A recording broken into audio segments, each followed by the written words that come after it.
Namaste Vasudevaya Narayanam Namaskrityam Naram Chaiva Narottamam Devim Saraswati Vyasam Tato Jayatu Virayet Nashtapresh Sabhadrisho Nitya Bhagavata Sevaya Bhagavati Uttama Shloke Bhakti Bhavati Naishtikim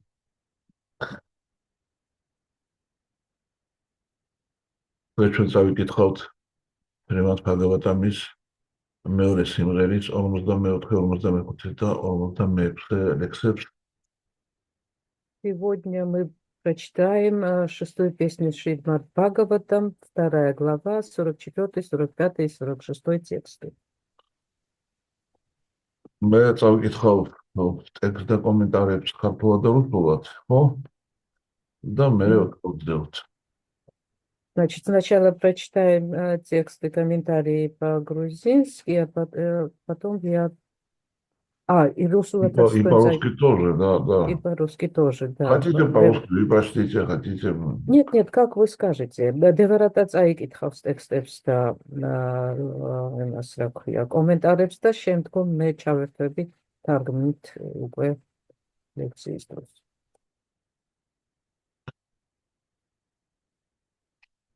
უფალი ვიშნუს ერთგულების თანხლებით აჯამილა ბაჯაულა ოქროთი ნაგებს აჰაერო ხომალდზე ავიდა, რომელმაც ზეციური გზით პირდაპირ უფალი ვიშნუს ბედის ქალღმერთის მეუღლის სავანეში აიყვანა. უკვე რამდენი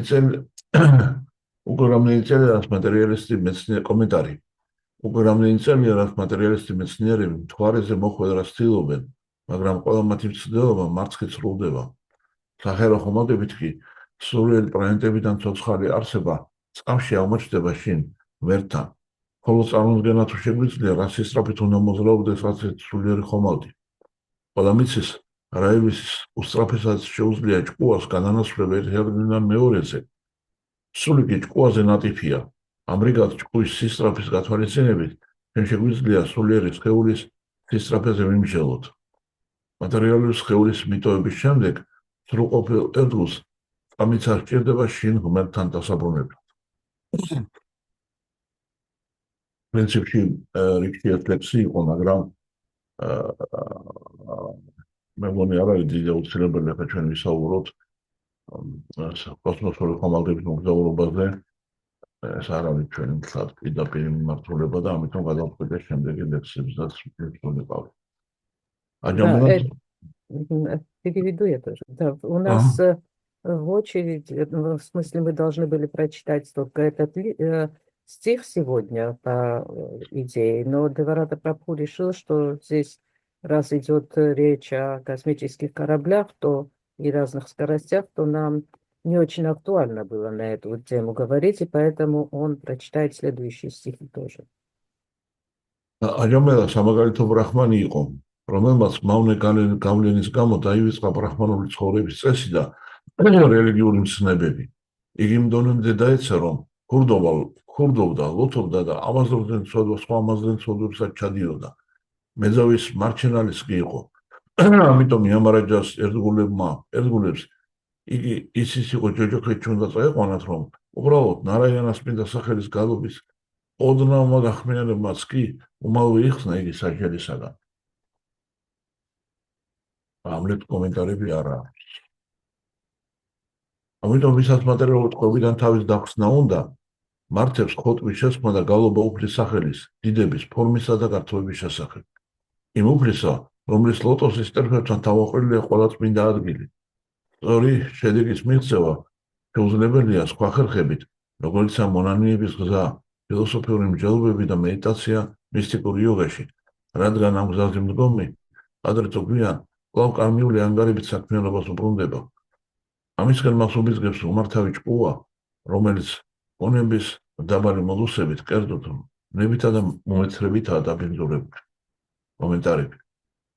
თავადაც გვინახავს, რომ ეგრეთ წოდებული სრულყოფილების მიღწევის შემდეგაც მრავალი კარმი, გიანი თუ იოგი, კვლავ მატერიალურ საქმიანობას კიდევს ხელს. არაერთმა თვითმარქვია სვამიმ და იოგმა შეწყვიტა მატერიალური საქმიანობა, რასაც გარკვეული ხნის შემდეგ კვლავ დაუბრუნდნენ. გახსნეს საავადმყოფოები, სკოლები, ან სხვა საქმის ქველმოქმედებას მიჰყვეს ხელი. ზოგჯერ ისინი პოლიტიკაშიც გიებმიან და მაინც სანიასებად, განდეგილებად რაც ხავენ თავს. Დაბეჭდებით უნდა ითქვას, რომ თუ კაც მატერიალური სამყაროდან თავის დაღწევას სურს, ის უფლის მსახურებას უნდა შეუდგეს, რომელიც იწყება უფლის დიდების გალობით და მოსმენით. შრავანამ კირტანამ ვიშნოღ. კრიშნას ცნობიერების მოგროვებმა მან გზით ხმის აუცილებლობა საკუთარი საქმიანობით დაამტკიცა. დასავლეთში მრავალი ახალგაზრდა ნარკოტიკებს ვერ ელეოდა, მაგრამ მათ მოიცილეს მანამდე განუკურნებელი სენი და როგორც კი კრიშნას ცნობიერების მოგროვება შემოერთენ, მთელი მსვლელობით შეუდგენ უფლის დიდების გალობას. სხვა სიტყვებით რომ ვთქვათ, ეს სრულყოფილი ხერხია რაჯასსა და ტამასში, მებასა და უმეცრებაში ჩადენილი ცოდვების გამოსასყიდად, როგორც შრიმად ბhagavatam-ში ნათქვამი. Mērta praejušā padrišu nitya bhagavata sevaya, bhagavati uttama shloke, bhakti bhavati naishtikī. რაჯასისა და ტამასის შემდეგ კაც მნება და სიხარული ეძალება, მაგრამ უფლის სახელებისა და დიდების მოსმენისა და გალობის დაწყებისთანავე საქმეების საფეხურს ახდენს და ბედნიერი ხდება. ერთგულმსახურებაში წესვასთან მას უქრება ყველა ეჭვი. ჰადიათე ხრიდაია განთაშ შახრიდიათე სარვას ჰიდიათე სარვას ამშაიახ. ეს გასამტერებს მასში არსებული ანგარებითი საქმიანობის ყველა სურვილს. და პროფკოპადა კი მე წავიკითხო ბატონო ეს რუსულად. იყო წავიკითხავ და თქვენ მერე გადათარგმნით. კარგით?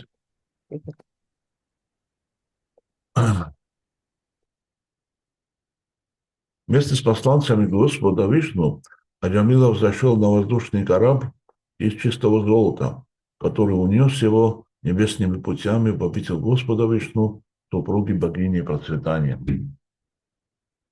Супругу богини процветания. Комментарий. Вот уже многие годы ученые-материалисты пытаются попасть на Луну, но все их попытки заканчиваются неудачей. Однако корабли с духовной планет могут во мгновение ока доставить нас домой к Богу. Только вообразите себе, какова скорость этих кораблей. Всем известно, что он мгновенно переносится из одного места в другое. Но дух неизмеримо тоньше ума. Поэтому можно представить, с какой невероятной скоростью движутся духовные тела. Чистый преданный, покинув материальное тело, возвращается домой к Богу за долю секунды. Это был, на очереди был вот этот стих, но, честно говоря, как уже Анна Димитрович сказала, я не счел особым интересом сейчас говорить о космических кораблях, и поэтому пойдем дальше. В юности Аджамила был примерным брахманом, но под дурным влиянием отверг брахманические обычаи и заповеди религии. Он так опустился, что начал воровать, пить вино и совершать другие отвратительные поступки. Он даже содержал блудницу. За все эти дела ему было уготован ад, и посланцы Ямараджи уже собирались утащить его туда.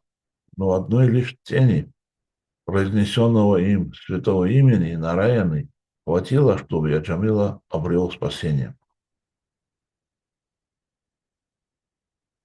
Поэтому тот, кто не желает быть узником материального мира, должен повторять святое имя и воспевать величие, неповторимый облик и чудесные деяния Верховного Господа, у стоп которого прибывают все святые места.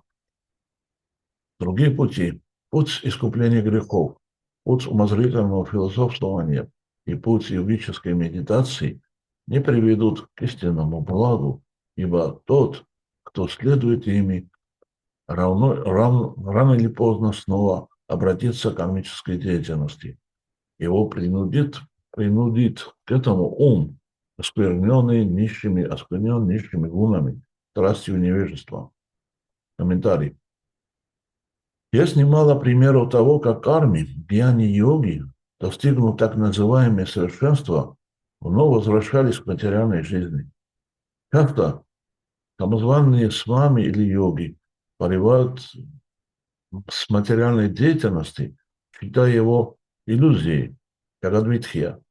но спустя некоторое время снова погружаются в нее, открывают больницы, школы или совершают другие дела на благо общества. Иногда они даже занимаются политикой и при этом лицемерно называют себя саньяси. Отрекшимся от мира, да, саньяси, отрекшимся от мира. Можно с уверенностью заключить, что тот, кто желает навсегда покинуть материальный мир, должен обратиться к преданному служению, которое начинается с повторения святого имени и слушания повествований, прославляющих Господа, Раванам, Киртанам и Шнох. Движение сознания Кришны помогает людям вступить на этот путь. Присоединившись к нашему движению, многие молодые люди на Западе избавлялись от прежде неизлечимого пристрастия к наркотикам и от других низменных наклонностей и стали со всей искренностью прославлять Господа. Итак, преданное служение – наилучший способ искупить грехи, совершенные под влиянием раджаса и тамаса, страсти и невежества. В первой песне Шримад Бхагаватам говорится: «Когда раджас тамо бхавах, тамал обхадая чае, читает аир, анавитхам, титхам сатвой прасидиатин». Раджас и тамас оскверняют человека, разжигая в нем вожделение и жадность. Но если он будет слушать и повторять святое имя Господа, то достигнет уровня гуны, благости и обретает счастье. Постепенно совершенствуясь в преданном служении, он полностью избавится от сомнений. Хридианте хридая грантхиш, грантхи хадьячхидиаты сарвахам шаях. Таким образом, преданное служение разрубит узел желаний, которые заставляют человека заниматься кармической деятельностью. Конец комментария. Шрила Прабхупада Ки. Джай.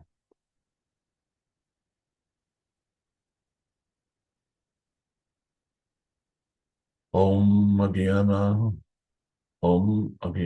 Тивирандасья Гьянамаджана Шалакая Чакшуру Милитам Мена Тасмай Шри Гаураве Намаха Намау Мишну Падая Кришна Прехтая Путали Шримати Бхактивиданта Свами Нитина Мине Намасте Сарасвати Деве Гауравани Прачарине Нирвишеста Шумия Бади Прачатия Диштарине Jai Shri Krishna Chaitanya Prabhu Nityananda Shri Advaita Gadadhara Srivastadi Gaura Bhaktavrinda Hare Krishna Krishna Krishna Hare Hare Hare Rama Rama Rama Hare Hare Om Sahana Bhavatu Sahana Bhunaktu Sahaviriyam Garva Vahare Tejasvinamaditam Astu Vitхvi Shavahe Om Shanti Shanti Shanti Om. Итак,egi ჩვენ დავჩერდით. ვიწყებთ იქიდან უბრალოდ, როცა აჯამილამ განგის ნაპირზე ხარიდვარში დატოვა თავისი წარმავალი სხეული. Итак, мы начинаем с того места, когда Джамила на берегах Ганги в Харидваре оставил свое тело. მიიღო რა თავისი მარადიული სულიერი სხეული, იგი ავიდა ვიმანაზე კოსმოსურ ხომალდზე, რომლითაც მოვიდა միջნოდუტები მასთან. Приняв свое вечное тело, он зашел на Виман, это космический корабль, на котором прибыли Вишнудуты.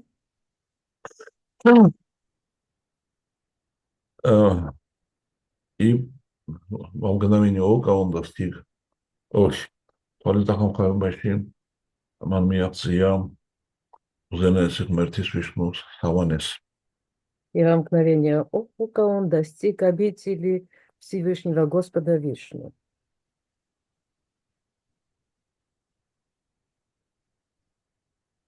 Შემდგომ შუკადევა გოსვამი გვიყვება, რომ იემარაჯა თავიდან ძალიან სამაგალითო ბრაჰმანი იყო.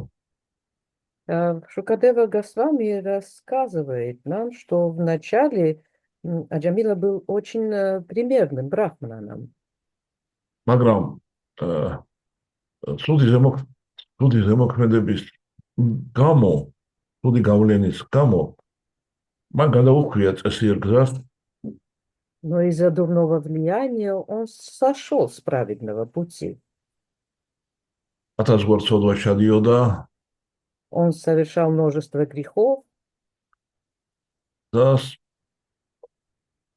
გადამწყვეტ მომენტში მას სწორედ იემარაჯები გამოეწყეს, იამადუტები გამოეცხადნენ. и в решающий момент к нему явились как раз Ямадуты. და მხოლოდ უფლის წმინდა სახელის ჩრდილმა გადაარჩინა იგი. И он был спасен только лишь тенью святого имени. როცა მან თავის შვილს დაუძახა საშველად, დაუძახა საშველად, ახლა იემარაჯა არ დაუძახიათ. ცუდი მიყივლა ენამ. ნარაიანა. И когда он позвал своего сына Нараяна, აი ამ ლექსებში, რაც ჩვენ წავიკითხეთ, რამდენიმე ძალიან საყურადღებო მომენტია. в этих стихах, которые мы прочитали, есть несколько важных моментов. პირველი, რა თქმა უნდა, თავისთავად ცხადია, რომ ჩვენ გველოდება სუფთა ოქროსაგან აგებული ვიმანა. Первое, это, естественно, нас ожидает вимана из чистого золота. И когда мы покинем 20 ჩვენ დავტოვებთ სხეულს, ეს ვინდა ოქროსგან გაკეთებული ვიმანა გამოგვეცხადება და მე გვექნება არჩევანი, რომ ამ ვიმანას გავყვეთ, თუ ამდენი ოქრო დავიტოვოთ და ბედნიერად ვიცხოვროთ. И когда мы оставим это тело, мы надеемся, что к нам явится такое вимана из чистого золота, и у нас будет выбор последовать за этой виманой или выбрать золото и остаться в этом мире. ეს ვიმანა ნავერნად დიდი ზომის არის და ამდენი ოქრო ზუბრალო რამე არა. Эта вимана, она, вероятно, очень большого размера, и такое количество золота – это не легкий вопрос. უმრობა იქით იყოს, მაგრამ მნიშვნელოვანი არის ძალიან საკითხი, რომ ჭკუის მდგომარეობის შეცვლა შესაძლებელია ურთიერთობით. Отложим умру катцу, это давайте. Шутки-шутками. Откуда шутки шутками, но вайнер мертво გავიჭედე საერთოდ. როგორ? ეს დავავიწყდა მე რა თქვი ამაზე რომ ნებიური. ჭკუის მდგომარეობის შეცვლა შეუძლია ურთიერთობას. Но перемена в состоянии ума может наступить только через общение. და ძალიან საინტერესოა ის, რომ ეს ცვლილება შეიძლება მოხდეს კარგ მხარეს, ასევე ცუდ მხარეს. И очень важно тот момент, что эта перемена, она может произойти как в хорошем направлении, так и в дурном. საინტერესო ისაა, რომ ჭკუის დაწყნარება კარგი ურთიერთობის, ერთგულებთან ურთიერთობის შედეგად საკმაოდ ნელ ტემპებში მიდის. Интересно то, что умиротворение ума через общение с преданными происходит очень медленными темпами. მაგრამ ცუდ წრეში მოხვედრისას ჭკუის სიმშვიდის დაკარგვა ძალიან სწრაფად ხდება. Но если мы попадем в плохое общество, то потеря равновесия ума под их влиянием очень быстро происходит. ასე რომ ჩვენ ყველანაირად უნდა ვეცადოთ, რომ მოვერიდოთ სრულ ურთიერთობებს. Поэтому мы должны стараться любым способом как бы не вступать в такие плохие отношения. რუპა გოსვამი ერთ-ერთ 6-დან ერთ-ერთ სწორედ სრულ ურთიერთობებს ასახელებს, რომელიც ხელს უშლიან ერთგული მსახურების განვითარებას. Группа Госвами перечисляет факторы, которые мешают развитию преданного служения, и вот среди 6 факторов как раз плохое общение является одним из них. Ati ახარა პრაიასა ჩა პრაჯალპონია მაგრახა ჯანასანგა ჩა ლაუნიამ ჩა ჯანასანგა ცუდი ურთიერთობები ეს ძალიან დიდი ხელშემძლელი факторებია. Джана Санга, это плохие отношения, являются очень мощным как бы фактором, мешающим фактором. ამიტომ ჩვენ უნდა ვილოცოთ,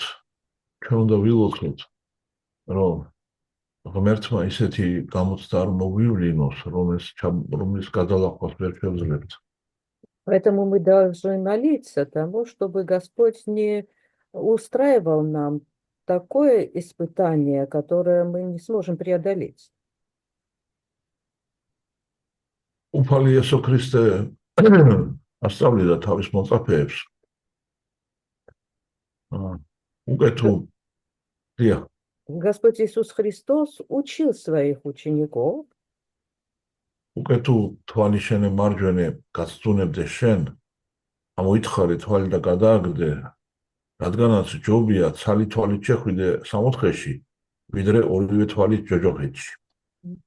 Я сейчас процитировать не смогу из Библии, но суть в том, что если один глаз тебя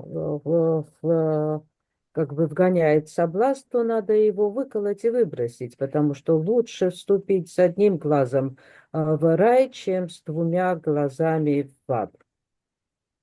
Да, вступить в случае одним глазом в Царство Небесное, чем обеими глазами в ад. უკეთო ხელი შენ მარჯვენე გასწუნებდე შენ, მოიჭერი და გადააგდე რამე თუ უკეთესია ცალი ხელი შეხვიდე თათასათუფეში, ვიდრე ორივე ხელი ჯოჯოხეთში. Если правая рука тебя соблазняет, лучше ее отрубить и выбросить, потому что лучше вступить в Царство Небесное одноруким, чем с 2 руками в ад. ასე რომ იმ საშინელ მომენტში, როცა აჯამილამ დაინახა ტყეში, როგორ ეხვეოდა შუდრა სუბუქი ყოფაქცევის ქალს, И поэтому в тот ужасный момент, когда Джамила увидел, как Шудра обнимает блудницу в лесу, მას ჯობდა თვალები ამოეცხარა და გამოგწეულიყო. для него лучше бы было выколоть глаза и убежать оттуда. თუმცა ის მან პირი დააო და ენა გადმოგდებული ჰქონდა და მერწყი მოდიოდა.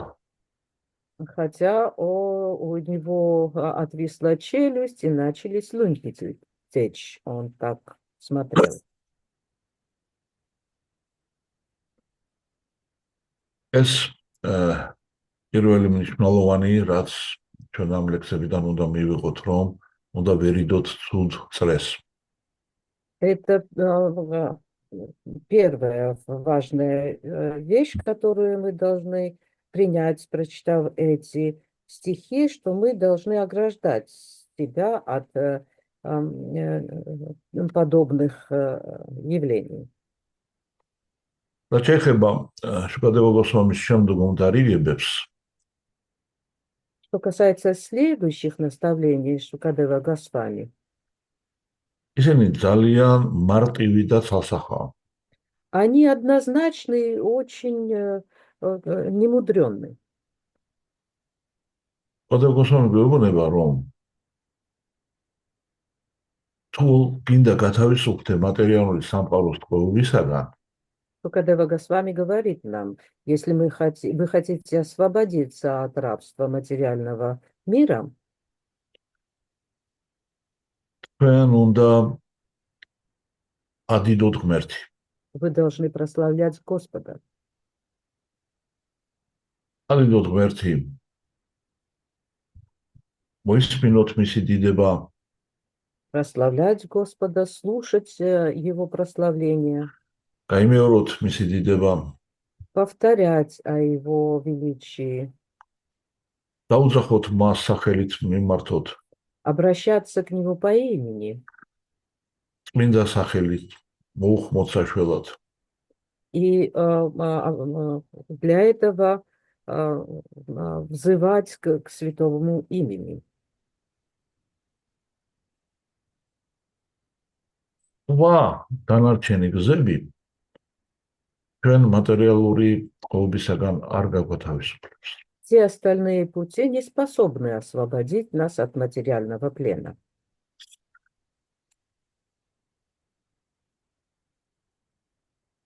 პროფუპადა თარგმანში აკონკრეტებს, რომ კარმიული მოქმედების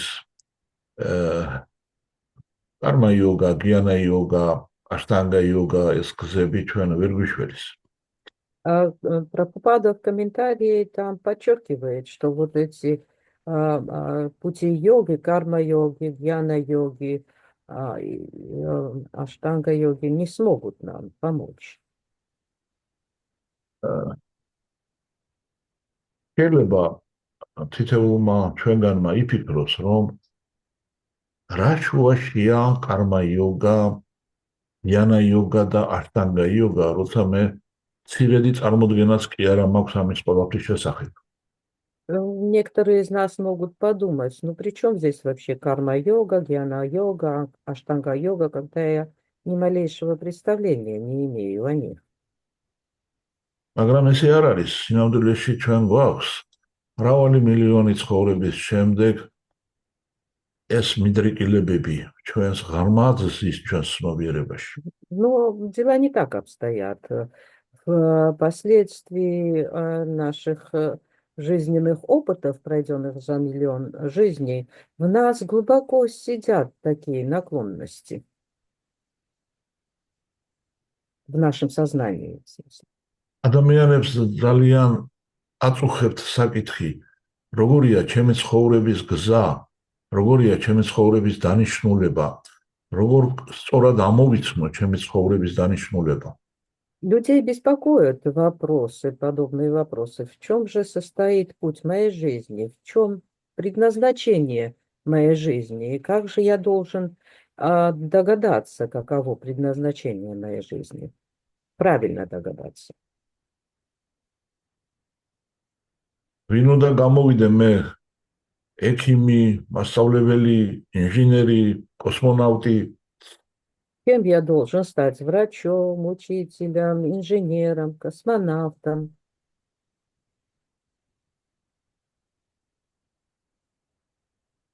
იქნებ ამის გარდა კიდევ არსებობს სხვა მიზანი, რომ შევიმეცნო აბსოლუტური ჭეშმარიტება. А может, помимо этого существуют еще другие цели, как познать абсолютную истину? იქნებ არსებობს მეთოდები, რომ მე გავხდე უკეთესი.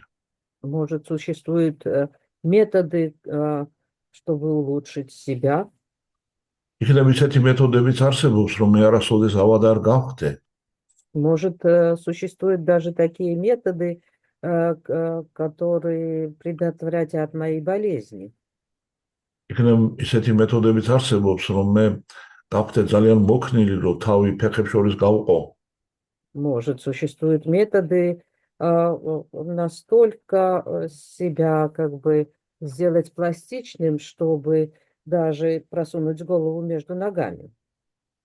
და თუ ესეთი პლასტიკური გავხდები, იქნებ თავის სადღაც უკეთეს ადგილზეც გავყო. Если я стану настолько пластичным, может, я просуну эту свою голову куда-то еще в получшее место. ჩემს ახალგაზრდობაში იოგას სწავლება ვრცელდებოდა საბეჭდ მანქანაზე დაბეჭდილი ასლების სახით. В моей молодости учение йоги распространялось путем, значит, текстов, набранных на печатной машинке. ძალიან ხშირად ეს რაღაც 100 ეგზემპლარი იყო კოპიროვკით გაკეთებული. И очень часто это тексты были 10-й копией, сделанной через копировку. და ძალიან დიდი ძალისხმევა იყო საჭირო რომ ეს წაგიკითხა საერთოდ. И требовалось достаточно усилий, чтобы просто прочесть этот текст. და ეს ძალისხმევა უკვე თავის შედეგებს იძლეოდა, რომ იქ იყო უამრავი საინტერესო ტერმინი. შირსასანა, გავასანა, ალათანა. И эти усилия давали свои результаты. Там было очень много интересных терминов, как вот перечень этих асан различных. და თუ საკამო ხნით დადგები თავზე და ტრიალდები, შენ ახალგაზრდობა დაგიბრუნდება. И были, значит, если достаточное время стоять на голове, то можно вернуть свою молодость. მეტიც თუ საკამოდ დიდხანს იქნები მკვდრის პოზაში, შენ საერთოდ დათვნარდები და მკვდარზე მსგავსებია. Более того, если достаточное время пролежать в позе мертвеца, то ты в конечном итоге совершенно умиротворишься, станешь похожим на мертвеца. მეტიც შეიძლება ენერგია იყვანო წარმებშუა ადგილამდე და გაგეხსნას მესამე თვალი. Помимо этого, возможно поднять энергию в межбровье и таким образом открыть себе третий глаз. წარმოგიდგენიათ რა მხოლოდ პერსპექტივაა. Представляете, какие обширные перспективы? სტუდენტი ორი თვალით კითხულობს საგნებს, რომელიც უნდა ჩააბაროს. Студент читает двумя глазами те предметы, которые ему предстоит сдать, და მესამე თვალით კიდევ ხედავს მომავალს. а третьим глазом видит будущее. Ну, კიდევ უკეთესი შეიძლება ამ ენერგიამ მიაღწიოს თავისი თემამდე და ადამიანი გათავისუფლდეს მატერიის წყობიდან, ამ სამყაროს წყობიდან და დაბადება სიკვდილის წრიდან. Дальше лучше. Эта энергия может достичь района темени, и таким образом человек освободится от рабства в материальном мире.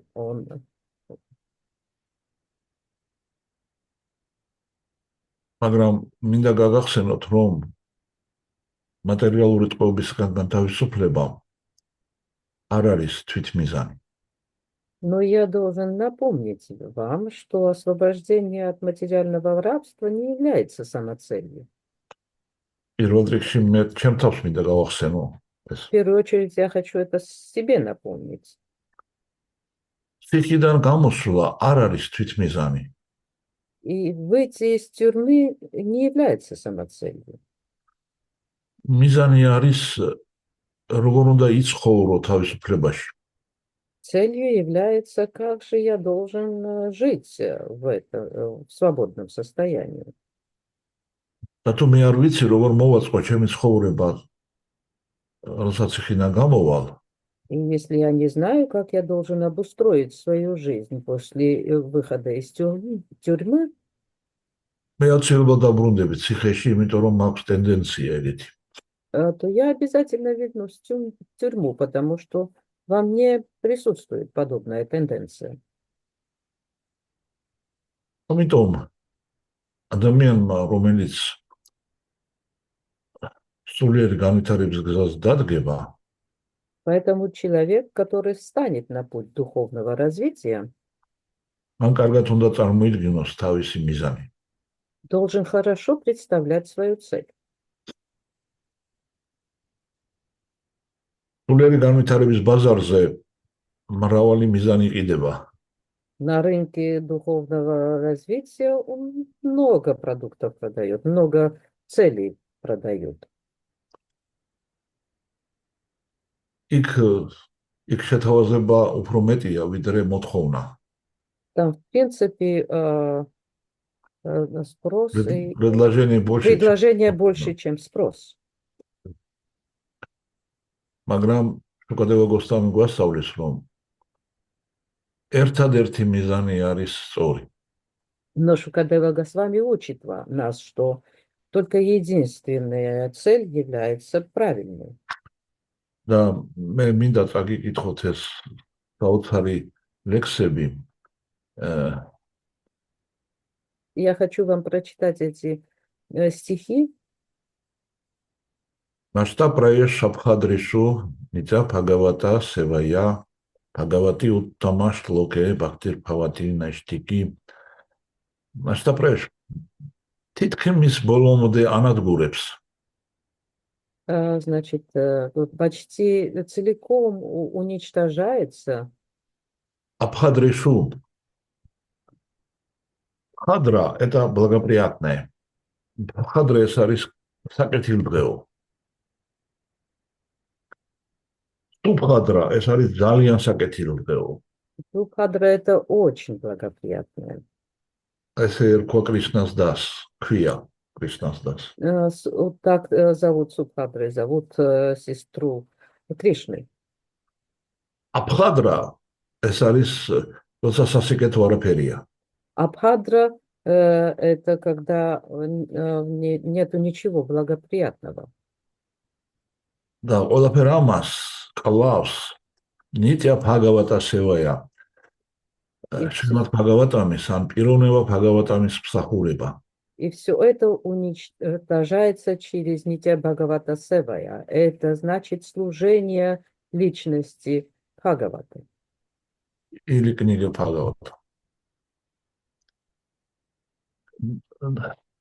Да, ეს პროცესი უკვე შეუცვლელად ხდება. И этот процесс становится необратимым. Тада раджас тамопхава камалопхадая чае четаетаир анавитхам титхам сатве прасидяти.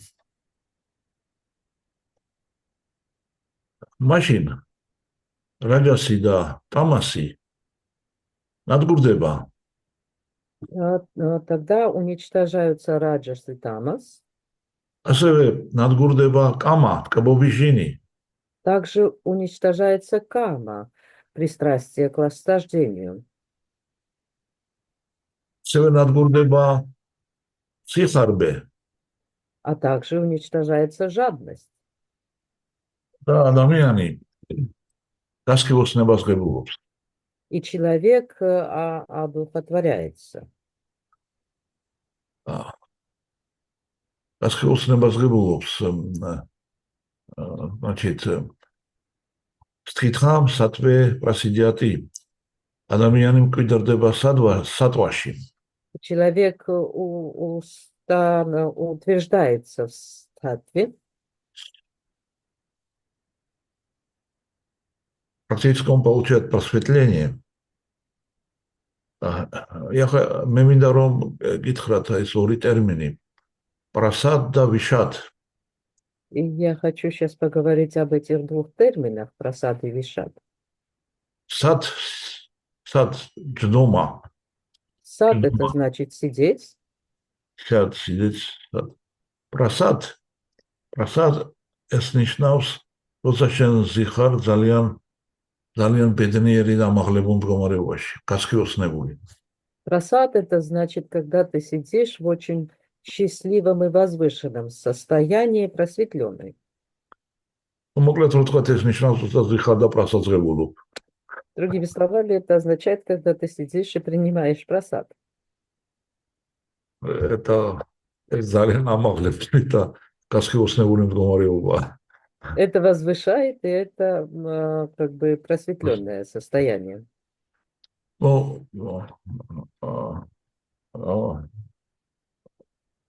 Прасад ეს არის, როდესაც ადამიანი იმყოფება, ზის იმყოფება ძალიან ამაღლებულ მდგომარეობაში. Прасад это когда человек находится в очень возвышенном состоянии. А вишат ეს ნიშნავს, რომ ადამიანი ზის და ადგომა არ შეუძლია.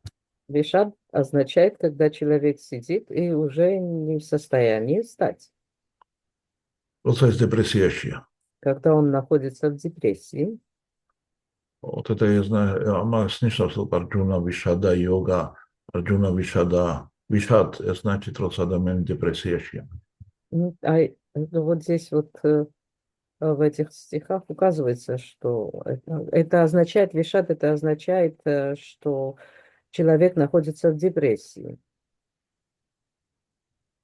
სწორედ ეს თვისებები, რაჯასი, ტამასი და მათგან გამოწვეული ავხორცობა, სიხარბე და სხვა И как раз вот эти состояния, раджас и тамас, и вызванные ими алчность, жадность и другие вожделение алчности. ჩვენ მუდმივად დეპრესიის ტყვეობაში ვართ. Постоянно удерживают нас в состоянии депрессии. მაშინაც კი როცა ჩვენ გვიხარია, მაშინაც კი დეპრესიაში ვართ. Даже когда мы радуемся чему-то, мы все равно находимся в депрессии. იმიტომ რომ ძალიან ხანმოკლეა ჩვენი სიხარული. Потому что эта наша радость очень скоротечна. პრაქტიკულად ამ ცხოვრებაში სიხარული და ბედნიერება ეს არის ინტერვალი ორ უბედურებას შორის. Фактически в нашей жизни радость и счастье являются интервалами между двумя несчастьями. ეს ძალიან სამწუხაროა, მაგრამ მუდმივი მსახურება, პიროვნება Ბhagavatam-ის და წიგნი Bhagavatam-ის მუდმივი მსახურება ამას ანადგურებს. И это очень неприятно, хотя постоянное служение личности Бхагаватам или книги Бхагаватам уничтожают это все. ამის შემდეგ ხდება საოცრება. ევამ პრასანა მანასო Bhagavat Bhakti Yogatah Bhagavat Tattva Vigyanam Mukta Sangasya Jayate. После этого происходит вот это невероятные вещи, указанные в стихе. თავისუფლდება მატერიალური ხედვისაგან. Человек освобождается от материального видения. ის თავის თავს მას უკვე სხვა ხედვა აქვს, მას აღარ მოქმედებს. ის აღარ ექვემდებარება მატერიალურ სატანჯველს. И он перестает подчиняться материальным страданиям. ევამ პრასანა მანასო ამ დროს ჭკუა არის მადლით მოცული. В это время ум погружается в благость.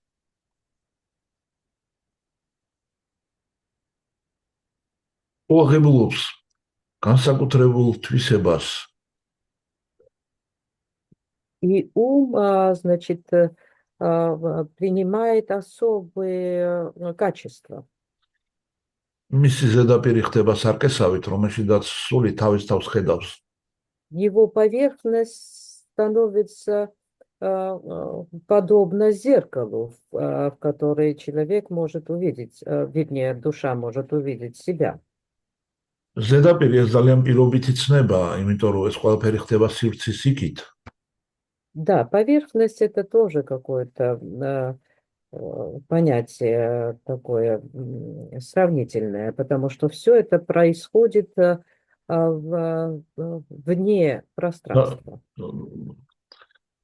უბრალოდ ჭკუაღებულობს არ ეკულის თვისებას, სულიერი რეალობას ირეკლავს. Другими словами, ум принимает качество отзеркаливания. Он может отзеркаливать духовные, отражать духовные качества.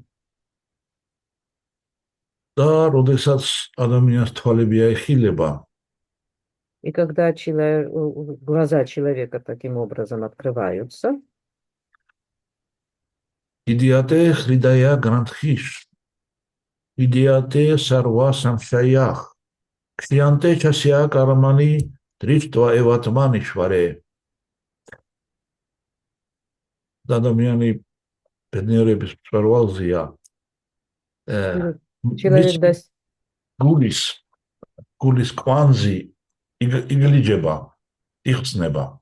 человек достигает пика счастья и как его, გულის კვანძი იხსნება. и Узел. узел его в сердце раскрывается. Рандхеби, ეს არის კვანძები ჩაკრებს შორის. И рандхи — это узлы между чакрами. ჩვენს ნატიფ სხეულში, ჩვენს ჭკუაში, ჩვენს ნატიფ სხეულში, სივრცეში უფრო სწორად, ეს არის გრანთხები, ეს არის კვანძები ჩაკრებს შორის. В нашем, значит, тонком теле грантхи — это являются узлы между чакрами. და როდესაც ცნობიერება ფართოვდება და ფართოვდება, ენერგია, სასიცოცხლო ენერგია გადაადგილდება ქვევიდან ზევით ზედა ჩაკრებისაკენ. И когда сознание все больше и больше расширяется, то жизненная энергия начинает двигаться по чакрам снизу вверх. Да, ხრიდაია გრანთხეს, ან ანახატა ჩაკრას გრანთხა, რომელიც ანახატა გულის ჩაკრის ზევით არის, თავად ჯამში ეს კვანძი როცა იხსნება, ადამიანი გადადის სულიერი ხედვის платформაზე. И когда вот этот узел в анахате, Видая Грантха, которая находится выше анахата чакры, он как бы разрывается, то человек переходит в область духовного видения.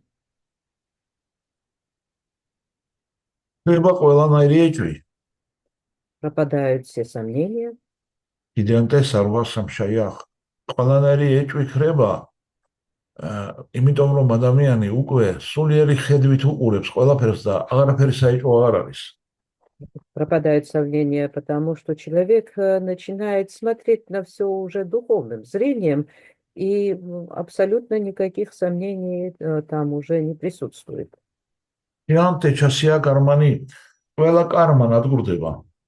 Уничтожается вся карма.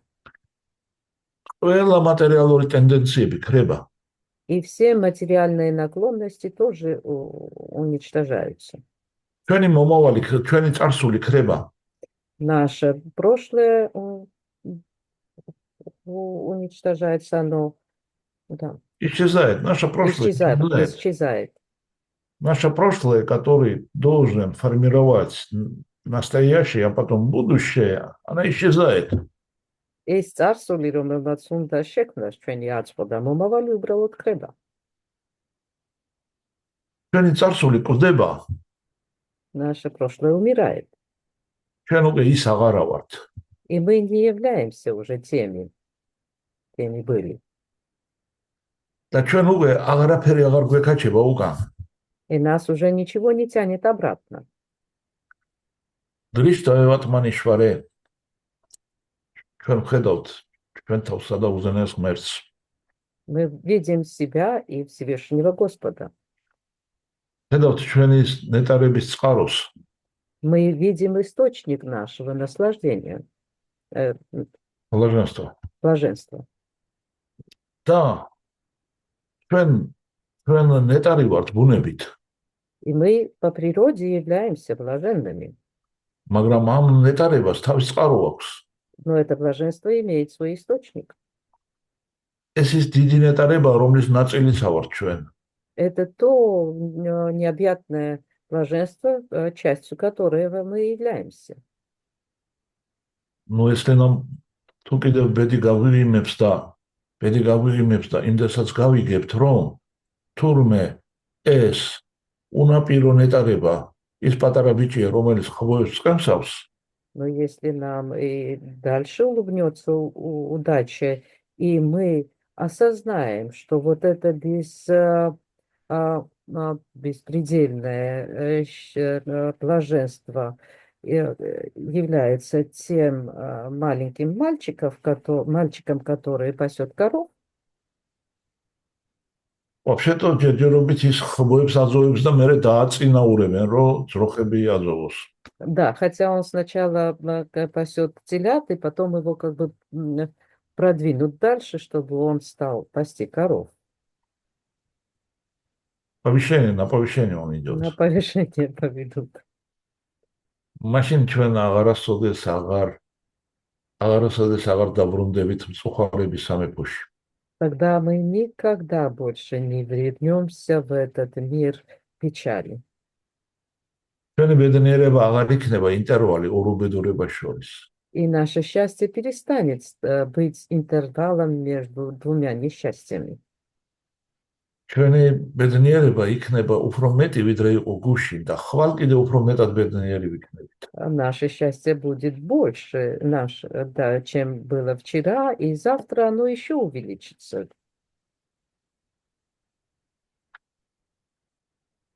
და ამ მდგომარეობას ვერ გვაძლევს ვერანაირი მეთოდი გარდა ერთგული მსახურებისა. И это состояние недостижимо никакими методами, кроме преданного служения.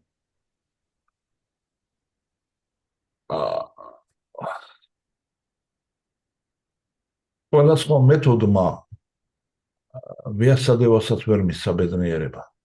Все остальные методы не принесли счастья даже Вьясадеве. და თუ ის ვერ გახდა бедნიერი, ჩვენ როგორ უნდა გავხდეთ бедნიერი სხვა მეთოდებით?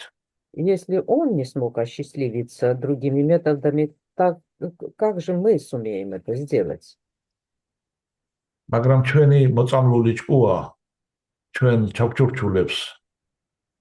Но наш отравленный ум, он нам постоянно шепчет.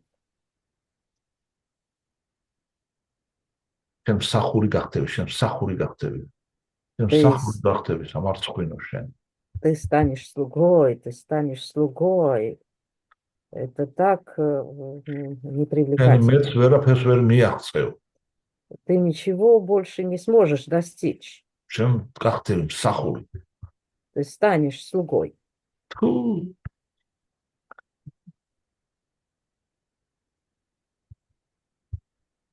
ამის პორნალობა მხოლოდ ურთიერთობით შეიძლება. И вылечить это можно только через общение.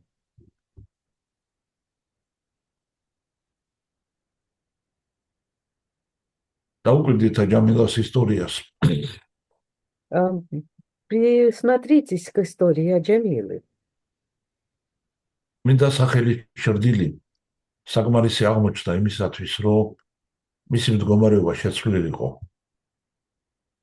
Тени святого имени оказалось достаточным, чтобы его положение изменилось. სულიერი რეალობა თავად მოვიდა მასთან. И духовная реальность сама явилась к нему ვიშნუდუტების სახით. в лице Вишнудута. მათთან ძალიან ხანმოკლე ურთიერთობამ იმ ხნის განმავლობაში, როცა ვიშნუდუტები დისკუსია ჰქონდათ იამადუტებთან. И вот это кратковременное общение с ними, пока Вишнудуты беседовали с Ямадутами, მთლიანად შეცვალა მისი მსოფლმხედველობა. радикально сменило его мировоззрение. და მისი შეცვლილი მსოფლმხედველობა სწორედ ნიშნავს იმას, რომ მას გაუჩნდა მოტივი წასულიყო წმინდა ადგილას და ერთგულებისათვის, რომ წმინდა ადგილას მსახურებით დაკავებულიყო. И вот эта перемена его сознания привела к тому, оказалось достаточно, чтобы он избрал, значит, чтобы он пошел к святым людям и начал, да, святым людям заняться им служением. ამიტომ ურთიერთობას, ერთგულებთან ურთიერთობას გადამწყვეტი მნიშვნელობა აქვს. Поэтому общение с преданными имеет решающее значение.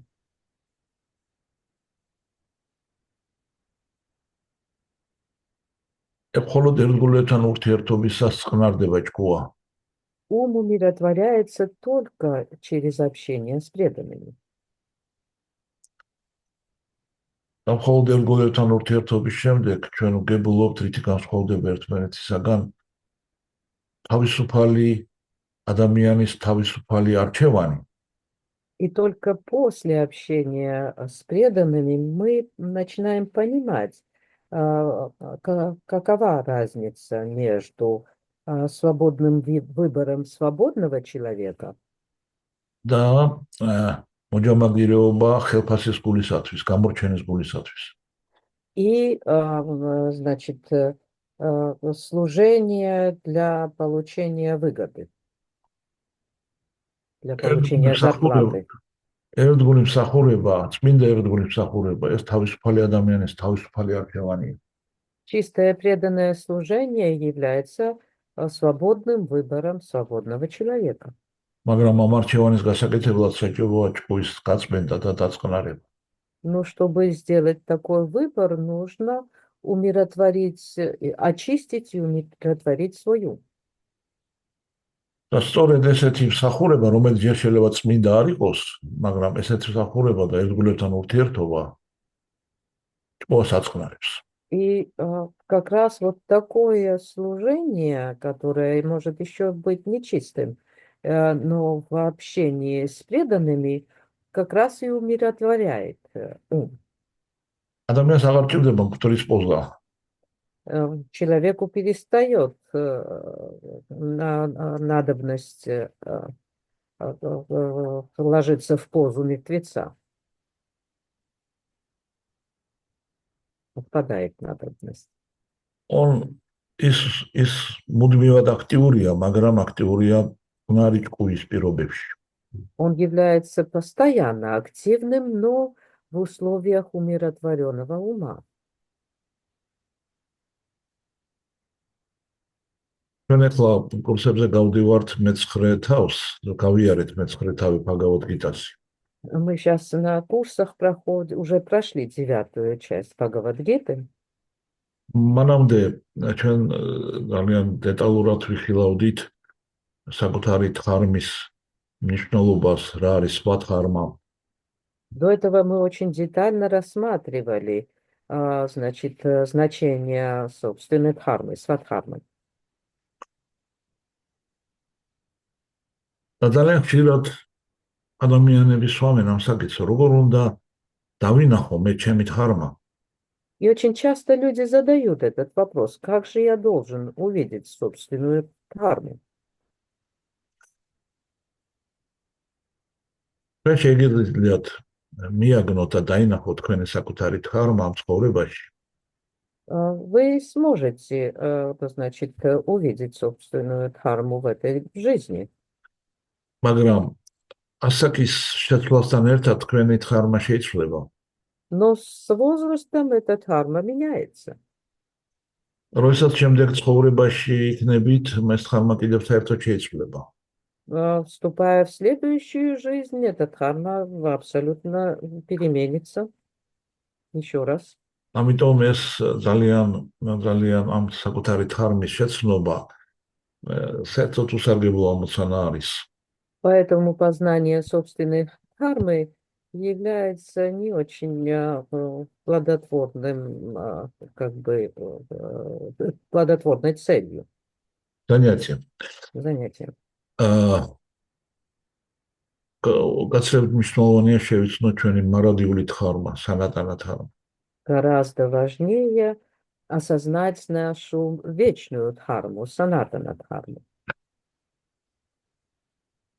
იმისათვის რომ არჯუნას გაეგო რა იყო მისი ධარმა, И для того, чтобы Арджуна познал, в чем же состояла его дхарма, მისათვის სულაც არ იყო საჭირო უზენაესი ღმერთი. для этого не было надобности обращаться к Всевышнему. მისათვის საკმარისი იყო წასულიყო ასტროლოგთან და ასტროლოგი ეწყოდა როგორია მისი ჯანმარაშის მიხედვით მისი ධარმა. Для этого достаточно бы было обратиться к астрологу, и он бы сказал, какова его дхарма по рождению. მას მერე რაც თავის თარმას გაიგება და როგორ უნდა შეესრულებინა ეს თარმა გამორჩენის გარეშე, ამისთვისაც არ იყო საჭირო უზენაესი ღმერთი. После познания этой своей дхармы, даже для того, чтобы узнать, как осуществлять эту дхарму беспристрастно, для этого тоже не нужен был Всевышний Господь. მას შეძლო წასულიყო მეცნიერ ბრაჰმანებთან და ისინი აუხსნიდნენ ამას ყველაფერს. Он мог обратиться к ученым брахманам, и те бы объяснили ему все это. როგორი მეთოდებით უნდა ემართა საცოცხლო ჰაერი და როგორ უნდა მიეღწია სამათხისათვის, არც ამისთვის არ იყო საჭირო უზენაესი ღმერთი. А также для того, чтобы познать, какими методами нужно управлять жизненным воздухом и как достичь самадхи, для этого тоже нет надобности обращаться к Всевышнему. ამას იოგებიცა და პატანჯალის იოგას სუტრებიდანაც გაიგებდა კარგად. Это можно узнать от йогов и из йога-сутр Патанджали. მაგრამ კრიშნა ამბობს, რომ ის ვინც ყველაფერი ეს შეიცნო, ის პოულობს იმას, რაც ისედაც არსებობს ამ ქვეყანაში, ესა დაბადება სიკვდილის წრე. Но Кришна дальше говорит, что те, кто познали все это, они обнаруживают то, что и так уже присутствует в этом мире. Это круг, Нет, они не обнаруживают, они познают. достигают того, что и так валяется на улице практически бесплатно. Это круговорот рождения и смерти. То есть зачем заниматься всеми этими мудростями, если в результате ты получишь того, что у тебя и так есть. ანუ რაშია იმის საჭიროება, რომ აებს ყველა ესე იგი სიბრძნეს დაეუფლო, თუ საბოლოო ჯამში იმას მიიღებ, რას ისედაც გაქვს. Не лучше ли пить, гулять, веселиться? უკეთესი არ არის დალიო, იმხიარულო, გაერთო. Но если ты хочешь получить того, что у тебя нету сейчас, მაგრამ თუ გსურს იმის მიღება, რაც ახლა არ გაგაჩნია, когда ты обратись к Всевышнему, მაშინ უნდა მიმართო უზენაეს.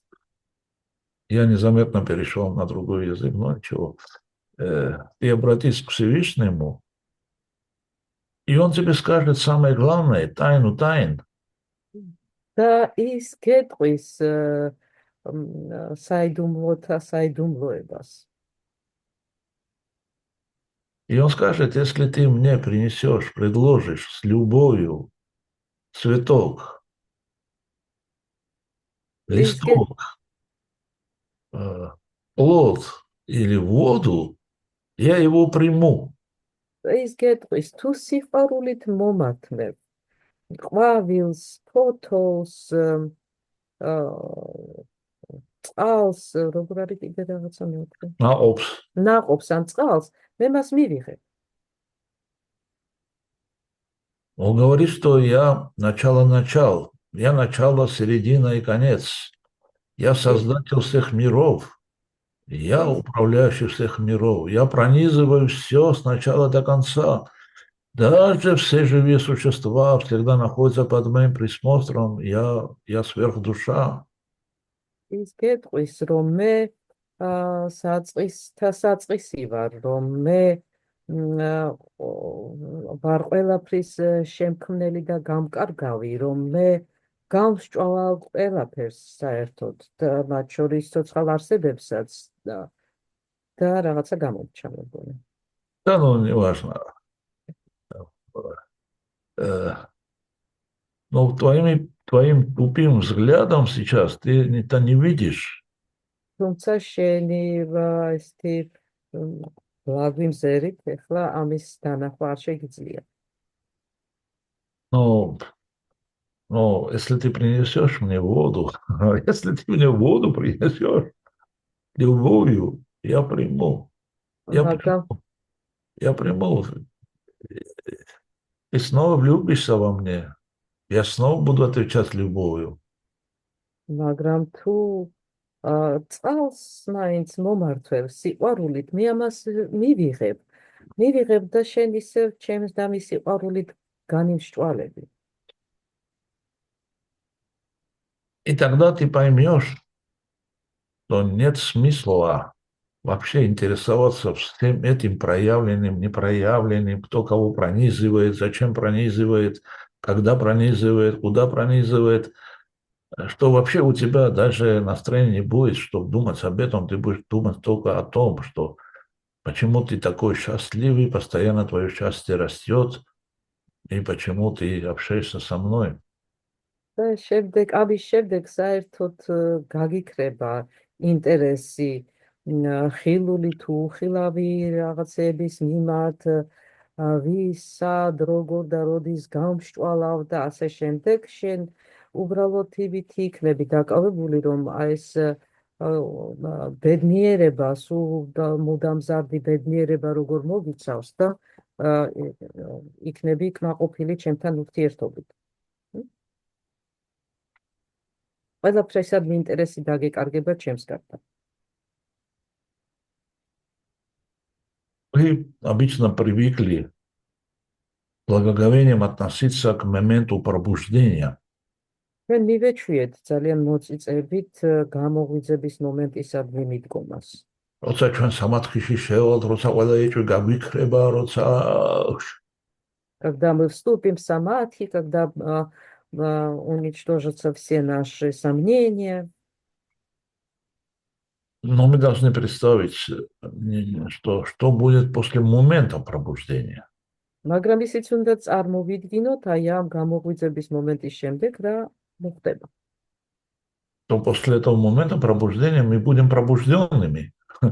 რომ ჩვენ ამ მომენტის შემდეგ უკვე გამოფხიზლებულები ვიქნებით. Саччитананда,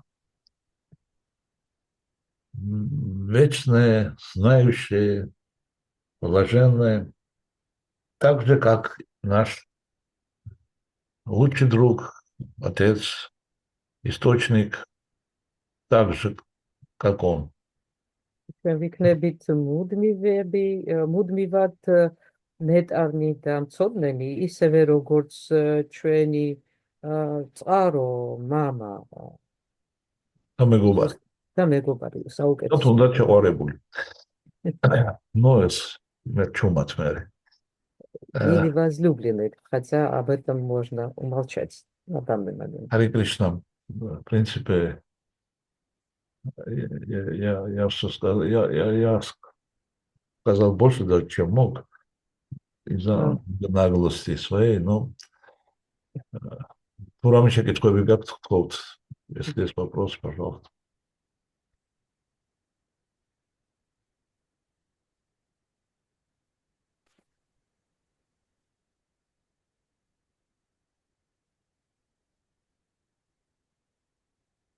Или прав хома моего маузери, марага дай фикра.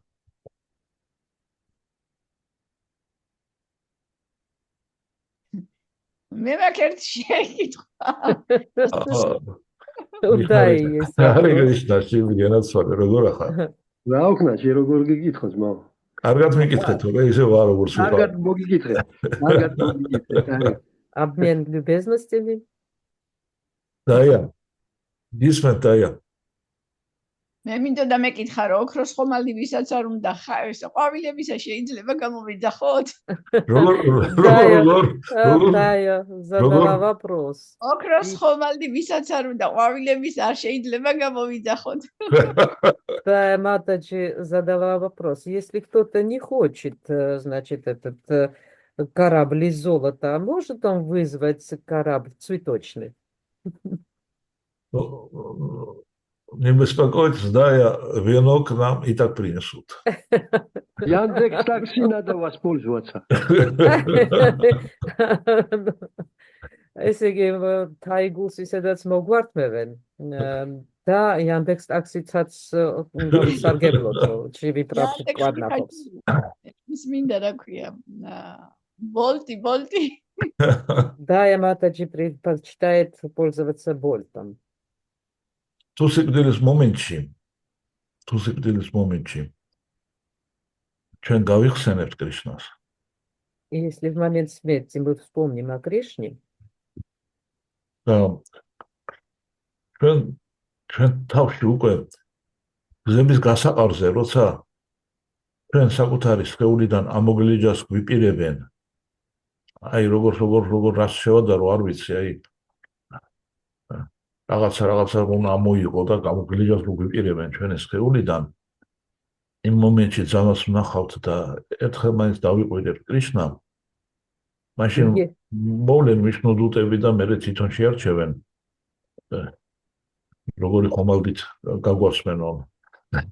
если в момент распутья, даже сложно с этим, это с чем-то сравнить, когда нас будут выдергивать из этого дела, то если мы в этот момент вспомним хотя бы один раз о Кришне, то тогда обязательно к нам явятся Вишнудуты, и они уже сами решают, каким кораблем нас куда отправлять.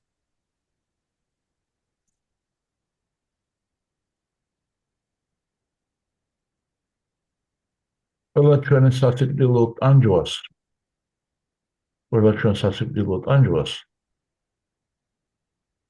გადააჭარბებს ჩვენი გაოცება.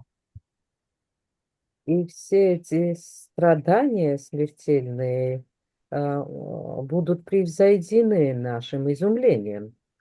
როცა ჩვენ დავინახავთ, რომ ერთ-ერთი ვიშნუდუტი პრაბჰუპადა არის. Когда мы увидим, что один из Вишнудутов это Шрила Прабхупада. ახალგაზრდა საოცარი სილამაზის ყვაწვილი, Юный, юнец неимоверной красоты, დიდი გირლანდათი, с большой гирляндой, მომღიმარე, с улыбающимся выражением лица. კრიშნას ახან დაუძახე, მე კრიშნამ გამომაგზანა და მოკიდებს ხელს და წაგიყვანს. Раз ты позвал, დაგჭირდება და არც არაფერი არ დაგჭირდებათ, ისე წაგიყვანს.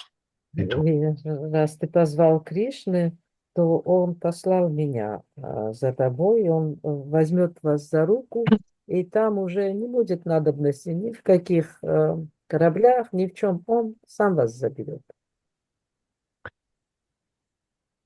იქ სადაც კრიშნა ხმუებს წყემსავს და ტყეში გოგოებს დაძდებს, იქ ოსმალთები ხომალდები ვერ აღწევენ.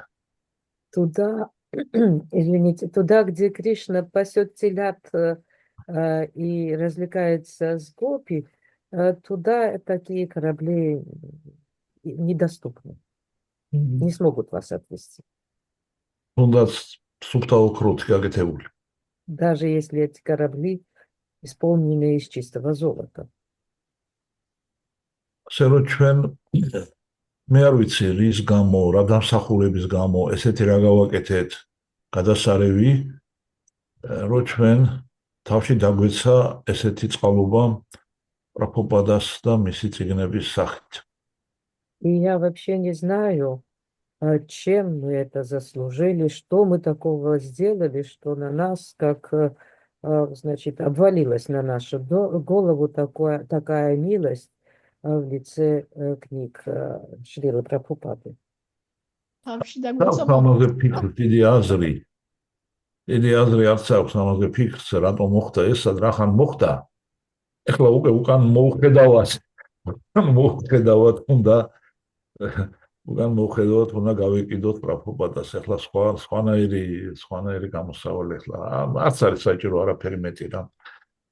И даже не нужно об этом думать сейчас, не оглядываясь назад, мы должны бежать за этой возможностью, что нам дал Шрила Прабхупада, потому что остальное все не имеет значения. Кришна говорит, Кришна амბობს, რომ მან ფავა მაბაქტო.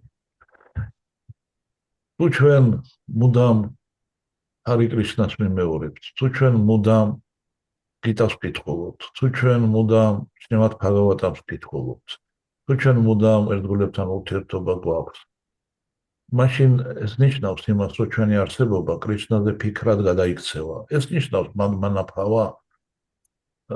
ეს არ არის ის ჯერჯერობით, რაც ჭკუის დაკარგვა სიყვარულისაგან, როცა კრიშნას მსახური მიგიყვანს, ჯერ თავის პარმერი კრიშნასთან და როცა ჭკუა არა. თუ ამას ყველაფერს აკეთებ ახლა აქ დღეს, ეს უკვე არის მანმანაფავა, ასე რომ ამას არ უნდა დავანებოთ თავი არავითარ შემთხვევაში. ეს უნდა იყოს ჩვენი ძირითადი საფიქრალი, რასაც არ უნდა ვაკეთებ. И если мы постоянно повторяем Святое Имя, постоянно читаем Бхагавад-гиту, Шримад Бхагаватам, постоянно общаемся с преданными, то это и есть уже манмана-бхава, потому что это еще не та стадия, когда мы сходим с ума от любви к Кришне. Это стадия, когда мы служим слуге слуги, и вот он может повести нас дальше. Ту сорет гадмовеці. Hare Krishna, დაი არ ვიცი ხა როგორ პასუხეთ თქვენ შეკითხვას სატრანსპორტო საკითხებზე. Hare Krishna, მადლობა, გავერკვიე. А можно мне тоже добавить что-нибудь? Шиби Прабхупада Аматец Рамес. Можно? Да, конечно. Я что хотел сказать? Мне вот ты когда рассказывал сегодня про 80-е, 90-е годы прошлого века, я это тоже все проходил. Это начал вспоминать, потому что вот до этого я давным-давно не вспоминал, а сейчас ты напомнил просто. Я что подумал? Знаешь, то же самое было и со мной. Я тоже с йогой столкнулся там, и тогда все так сталкивались с этими делами. Ну, в основном некоторых не интересовало, но некоторых вот интересовало по каким-то причинам, непонятно мне. И я, знаешь, что подумал, что вот это все, я еще даже джайны такие есть, преданные. Слыхали про таких? Джайневи. Да, они, когда они ходили, и у них веник был, они подметают перед собой, чтобы никого не раздавить, не задавить. И это стало причиной того, что я стал вегетарианцем. И это как бы, я подумал, что какой-то был замысел у Господа, чтобы мы все вот с этим столкнулись, и что потом мы столкнулись с Кришной. Как бы он подготовил такую почву, чтобы мы столкнулись с Кришной. Иначе как можно это понять? Совершенно разные люди в совершенно разных городах живут, и потом стали кришнаитами. Я думаю, что это не просто так было. Я думаю, что и это как массовый характер имело, оказывается. Я-то думал, что я там, может, один, потому что мои друзья этим не увлекались. Так, но оказывается, что это не только в Батуми было, и в Тбилиси было и в Сачхере, и было и в этом, как его, в Чхаре, это было вообще в разных городах. И в России это было. Это как бы случайно, это раньше этого не было, но вдруг это раз и наступило, да, всесторонне. Как бы, я не знаю, как это, какая-то мистика была, да. То есть мы сейчас ничего не понимали в этом йоге, самадхи, что там и спекулировали, рисовали картинки, там чакры, как поднимается кундалини и так далее. Ну, как детские какие-то забавы было это все, но и я понял сейчас уже, когда смотрю с этой стороны, что я думаю, что это был какой-то замысел Господа такой, заговор, можно сказать, Господа, нас таким образом привлечь к себе, потому что это йога, само слово йога, это уже связь мы повторяли связь, не понимали, о чем мы говорим, но потому говорится, что даже неосознанно, даже если слушать Шримад Бхагаватам на другом языке, просто не понимать ничего, что говорят, просто слушать, это уже приносит великое благо человеку. То есть таким образом мы как бы вот теперь собрались сейчас и вот стали преданным служением заниматься. Да. И я думаю, что это все замысел Господа был. Золотой век начинался. Точно. Величие – это величие, которое все в свое время появились эти хиппи, появилось настроение, появилось понятие йоги на Западе, все это появилось, все это странным образом совпало друг с другом, короче. Да, но я как понимаю, совпадений не бывает. Ну, конечно, это и есть величие, да. Даже мой отец, я еще когда был пацаном, он рассказывал, говорит, есть такой йог, ну я молодой был тогда, да, такой йог, говорит, был, и когда он уже собирался оставить тело, умирать, ученики пришли к нему и сказали, мы еще не совершенны, оставайся с нами, пока не умирай, пока не уходи от нас. И он, мой отец это мне рассказывал, это было в 80-х годах. И он, говорит, остался и продолжал их наставлять. Ну, в этом роде что-то. И я потом узнал, что на самом деле это про Шрилу Прабхупаду он рассказывал. Да? Откуда в 80-е годы, как доходило это все? Все это Господа Чайтани Махапрабху и Господа Нитянанды милость такая пролилась на нас. Непонятно за что и про что мы это все получили, чтобы... Потому и говорится Шиби, что это беспричинно. Сколько не исследуй, ты все равно не поймешь, почему и по какой причине. Нету причин. Это его милость и все. Да, короче, так. Если как это, смерть как это, игры как это, да. И вот мы пришли к этому состоянию, в котором сейчас находимся. Да. Да. Ладно. Спасибо за на память, что ты напомнил мне это. Этого я и не помнил, честно сказать. Вот. Когда переписывали от руки, все начинали йога. И, кстати, я хотел еще что сказать, что больше всего из всех йоговских упражнений мне нравилась шавасана. Я отвечаю, короче, я так ее полюбил, короче. И, ну, я потому что плавно переходил в сон потом. И даже сейчас, когда я не могу уснуть, я начинаю с шавасаниться. И...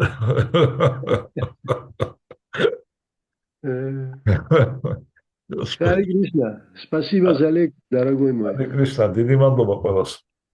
ბედნიერად. Харе Кришна. ავედი ხალხო 10 ნახევარია უკვე, როგორ გაბისტრო. Ო, რა. ბედნიერად, Харе Кришна. Харе Кришна.